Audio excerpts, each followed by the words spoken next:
Isu pengangguran di Malaysia sudah sekian lama menghantui golongan siswazah, terutamanya mereka yang baru menamatkan pengajian. Meskipun banyak kekosongan jawatan diiklankan, ia seolah-olah tidak mencukupi bagi menampung limpahan graduan saban tahun. Soalannya, apakah punca utama berlakunya situasi ini dan adakah wujud penyelesaian alternatif bagi menyelesaikannya? Apakah benda dah berlaku dekat Malaysia ni? Industri macam mana?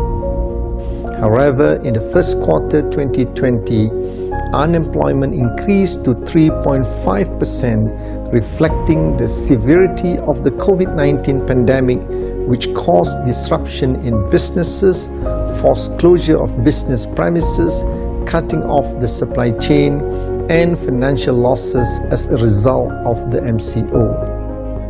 Ratusan pengangguran meningkat 3.9%. Tapi antara paling tinggi yang mengejut dalam tempoh 2 minggu PKP saja, pengangguran fast naik.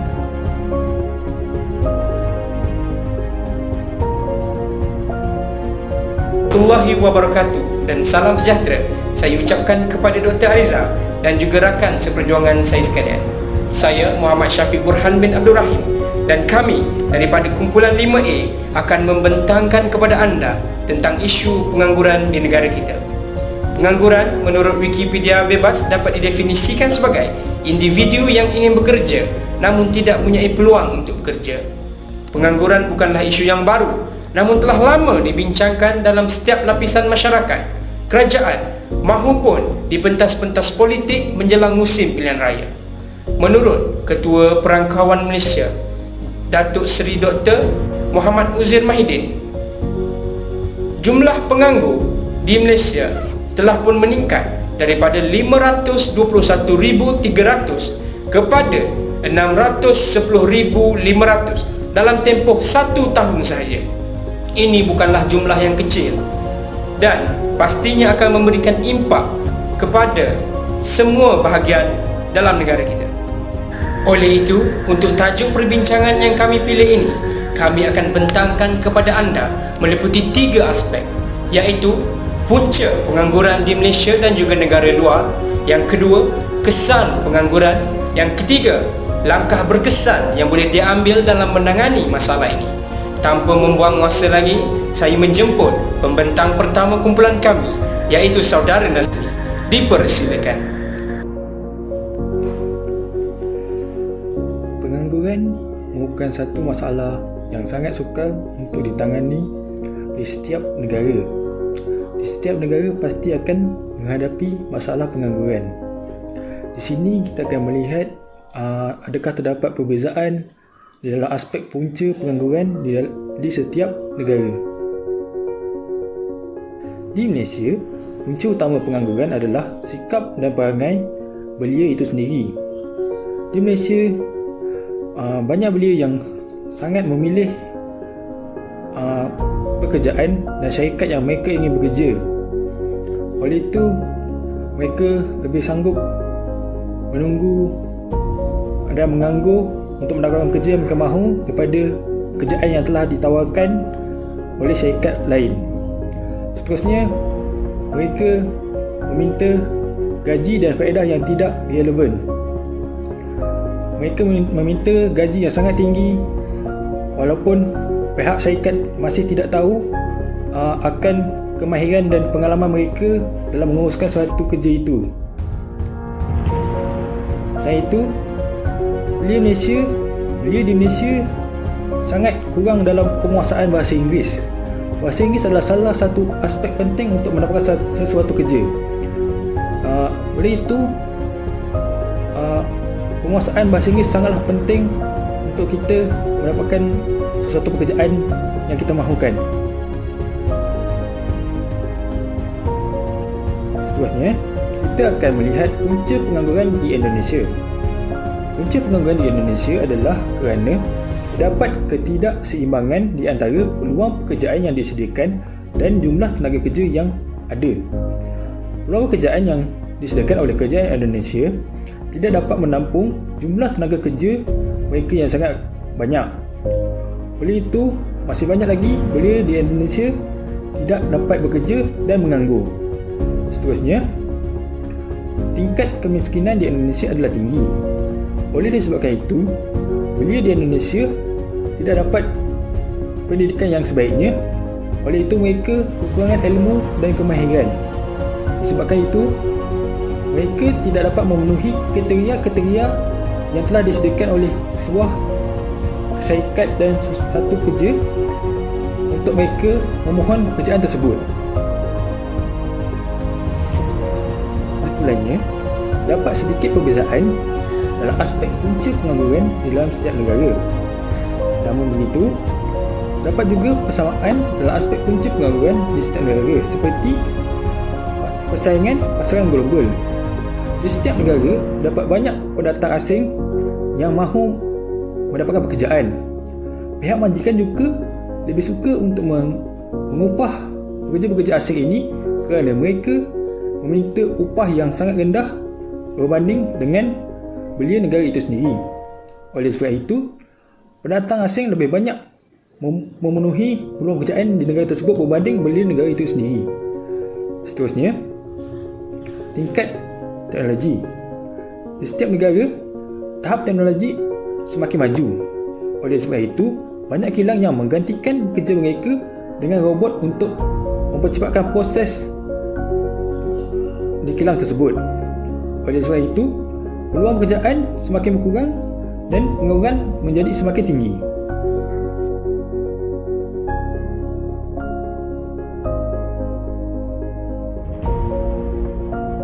Baiklah, terima kasih saya ucapkan kepada Saudara Nazmi yang telah menjelaskan serba sedikit mengenai faktor ataupun punca mengenai masalah pengangguran di negara kita ini.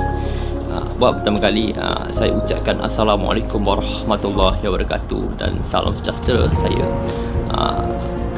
ditujukan kepada Dr. Ariza dan rakan-rakan yang saya hormati sekalian.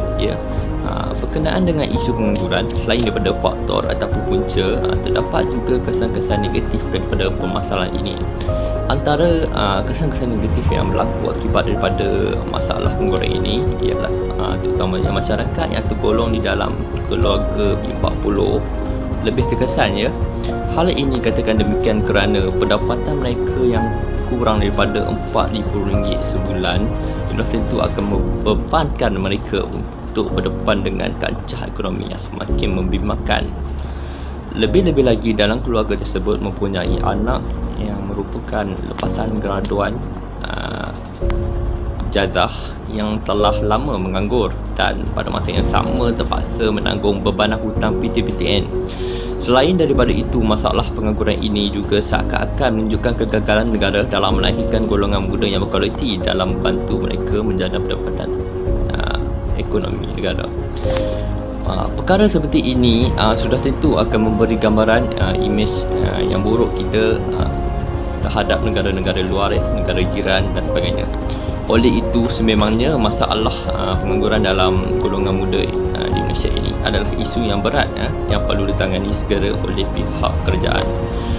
Dalam pada itu, masalah pengangguran yang semakin meningkat zaman hari ini juga akan menyebabkan kadar kemiskinan meningkat.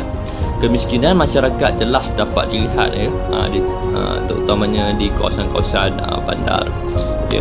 Masyarakat yang miskin yang pada asalnya yang biasanya berasal dari luar negara, luar bandar, akan berhijrah ke bandar untuk memudahkan mereka menerima bantuan-bantuan daripada badan-badan kebajikan yang banyak terdapat di sana. Jumlah tanggungan kerajaan juga akan meningkat apabila kerajaan terpaksa mewujudkan pelbagai inisiatif-inisiatif seperti mewujudkan pelbagai program-program antaranya program latihan pekerjaan, program kemahiran bagi membantu golongan muda daripada terus menganggur. Berikutnya ialah masalah pengangguran di negara kita juga akan mengakibatkan kadar jenayah semakin meningkat. Seperti mana yang pernah kita lihat di kaca televisyen, rata-rata penjenayah yang dibekas oleh pihak berkuasa rata-rata adalah daripada golongan belia yang menganggur. Antara jenayah yang biasa dilakukan adalah seperti lumba haram, melacur, berjudi dan ada juga yang menjadi kedah dadah dan sebagainya untuk mendapatkan sejumlah wang untuk memenuhi keinginan mereka, ya. Masalah seperti ini perlu diambil serius oleh pihak kerajaan agar golongan belia ini tidak terus cenderung dalam melakukan ataupun terlibat dalam aktiviti jenayah. Dan tidak dilupakan juga sejak pandemik COVID-19 didapati bahawa beratusan jumlah pengangguran, ya, telah meningkat kepada 17.1%. Peningkatan peratusan pengangguran ini adalah disebabkan pihak majikan yang terpaksa membuang pekerjanya atas alasan tidak dapat, ya, ataupun tidak mampu membayar gaji pekerja. Kesannya setiap pengeluaran produk parangan adalah terhad dan inflasi juga turut akan berlaku. Walau bagaimanapun, perkara ini bukan sahaja memberi kesan terhadap ekonomi negara, malah turut membebankan kehidupan masyarakat seharian dalam harungi cabaran dunia ini. Hanya ini saja daripada saya, dan selanjutnya saya serahkan kepada saudara saya Azamudi Iman untuk menerangkan selanjutnya. Sekian, terima kasih. Hai, Assalamualaikum warahmatullahi wabarakatuh dan salam sejahtera kepada semua yang menonton video ini. Dan sebelum saya mulakan, terima kasih kepada saudara Muhammad Farid kerana telah membincangkan tentang perkara-perkara yang begitu sensitif mengenai punca pengangguran. Jadi pada bahagian saya akan membincangkan tentang langkah-langkah yang boleh diambil oleh kerajaan untuk memantras kadar pengangguran. Sebelum saya mulakan, ingin saya ceritakan sedikit tentang krisis pengangguran di tanah air kita. Baik, sekarang ini, pada tahun ini sahaja 50% pelajar yang telah bergraduate masih tidak mempunyai kerja yang sesuai dengan mereka. Mereka terpaksa menganggur selama beberapa tahun, dan sehingga sekarang ada yang masih belum jumpa dengan kerjaya mereka. Jadi apa yang mereka lakukan adalah mereka terpaksa bekerja sebagai part-time, bekerja sebagai pekerja sambilan dan sebagainya. Dan itu amat membimbangkan negara kerana ia boleh merugikan ekonomi negara.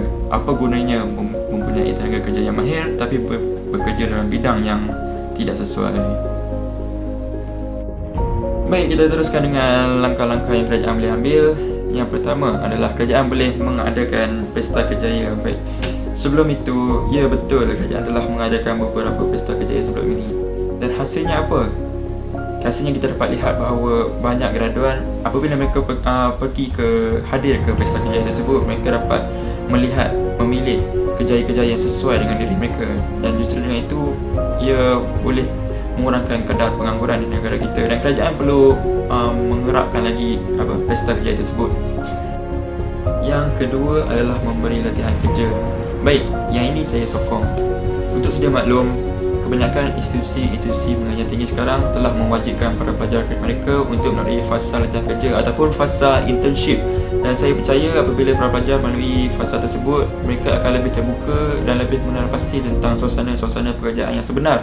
Dan apabila mereka melalui fasa-fasa interview, maka mereka boleh menceritakan pengalaman mereka ataupun apakah yang mereka capai sepanjang latihan mereka tersebut. Dan itu akan memberikan kelebihan kepada mereka. Yang ketiga adalah menerapkan nilai keusahawanan di dalam kalangan pelajar institusi tinggi. Yang ini saya sokong kerana dalam kebelakangan ini saya perhatikan bahawa banyak anak-anak muda sekarang yang telah memulakan perniagaan selain mencari pekerjaan. Ia lebih cenderung kepada mencipta pekerjaan itu sendiri daripada mencari pekerjaan. Jadi dengan nilai-nilai keusahawanan yang akan diterapkan dalam kalangan pelajar, maka para pelajar atau para graduan tidak akan terlalu berharap untuk mencari pekerjaan untuk masa akan datang. Mereka boleh saja melakukan bisnes ataupun usahawan dan lain-lain tanpa mengharapkan pekerjaan daripada sektor kerajaan ataupun swasta. Yang keempat adalah transmigrasi. Transmigrasi ini adalah migrasi daripada kawasan ini ke kawasan B untuk mencari pekerjaan. Sebagai contoh, kita bermigrasi ke Kuala Lumpur untuk mencari pekerjaan. Sebagai maklum, Bandaraya Kuala Lumpur adalah pendaraian lubuk pekerjaan. Tapi pada zaman kini di Kuala Lumpur saja telah terlalu padat dengan penduduk. Jadi mungkin peluang pekerjaan itu makin rendah. Jadi inisiatif yang perlu kerajaan ambil adalah untuk menambah projek-projek besar di kawasan-kawasan lain. Dengan menambahkan projek-projek besar ini bukan saja mencipta peluang kerja, tetapi meningkatkan lagi ekonomi negara. Dan sekian daripada saya, langkah-langkah yang boleh kerajaan ambil untuk mengurangkan kadar pengangguran di dalam negara Malaysia. Sekian, terima kasih. Majulah siswa untuk negara.